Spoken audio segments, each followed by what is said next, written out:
Gallbladder stone কেন হয় এটার জন্য। তা আমাদের কোনটা জানতে হবে, যে স্টোন কারোর ছোট হয়েছে আর কারোর বড়, কোনটা ডেঞ্জারাস, ঠিক আছে, সেইটা নিয়ে আমরা এটা করবো। প্রথমে স্টোন কেন হয়, চিবি স্টোন, গলব্লাডার স্টোন কেন হয়?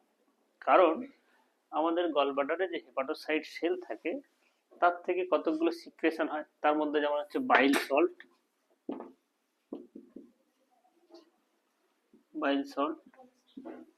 লেসিথিন, আর রক্তের মধ্যে হচ্ছে কোলেস্টেরল। এই তিনটে উপাদান ওখানে থাকে। এদের যখন ব্যালেন্স বা সামঞ্জস্য হ্যাম্পার হয় তখন গলস্টোন ফর্ম হয়। যত স্টোন হয় তার 98% ক্ষেত্রে হচ্ছে এই জাতীয় স্টোন, আর 2% ক্ষেত্রে হচ্ছে পিগমেন স্টোন, যেমন থ্যালাসেমিয়া পেশেন্টের। তাহলে এইভাবে স্টোন হয়।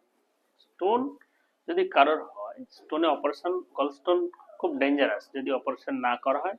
কেন করা উচিত, কেন করা উচিত নয়, তাহলে আমরা যদি দেখি এই জায়গাটার নাম হচ্ছে হেপাটিক ডাক্ট। এটা হচ্ছে কমন হেপাটিক ডাক্ট, আর এটা হচ্ছে সিস্টিক ডাক্ট, এটা গলব্লাডার, আর এটা হচ্ছে কমন বাইল ডাক্ট। তাহলে এখান থেকে পিত্ত আসছে, আসার পরে এটা প্যানক্রিয়াটিক ডাক্ট, এর সাথে মিশে এই জায়গায় একটা গেট আছে, এখানে একটা গেট থাকে বা ডোর থাকে বা ভালভ থাকে, সেটাকে কি বলে, অ্যাম্পুল অফ ভাটার। কি বলে, ভাটার। এখানে স্পিংটার থাকে, স্পিংটার না স্পিংটার অফ ওডাই। এই যে ভালভটার কাজ কি, এখানে যখন আমরা যখন খাবার খাই তখন এই ভালভটা খুলে যায়, খুলে পিত্ত রসটা এই আমাদের সিস্টেমের মধ্যে, ইন্টেস্টাইনের মধ্যে চলে আসে। আবার আমরা যখন খাই না, এ তখন বন্ধ থাকে, তখন পিত্তটা গিয়ে জমা হয় গলব্লাডারে।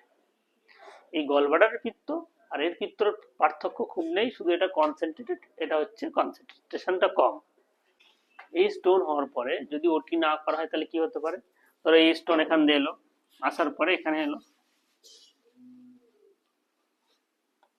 বা এখানে এলো, আসার পরে কি হলো, এই যে প্যানক্রিয়াটিক যে সিক্রেশন আর এদিকে হচ্ছে বাইল সিক্রেশন, এই দুটোর রাস্তা আটকে দিল। তাহলে কি হবে, এখানে একটা ইনফ্লামেশন হবে, তাহলে কি হবে, প্যানক্রিয়াটাইটিস হবে। ওই জন্য গলস্টোন যদি না অপারেশন করা হয় তাহলে এই যে স্টোনটা এখানে আটকে গিয়ে একটা ইনফ্লামেশন করবে, যার জন্য প্যানক্রিয়াটাইটিস হবে। ওই জন্য হচ্ছে গলস্টোন অলওয়েজ অপারেশন করতে হবে। সে ছোট স্টোন বেশি ডেঞ্জার, বড় স্টোন তো বাড়াতে পারবে না, ছোট স্টোন ইজিলি বেরিয়ে যাবে। অনেকে বলে যে গলস্টোন হয়েছে ছোট সাইজ, আমি তাহলে কি ওষুধ খাবো, না জল খাবো, ঠিক আছে, না ডায়েট কন্ট্রোল করবো।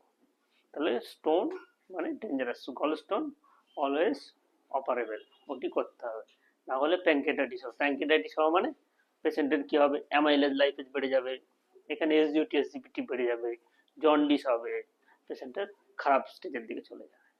তাহলে গলস্টোন থাকলে ডাক্তারবাবুর সাথে কনসাল্ট করতে হবে।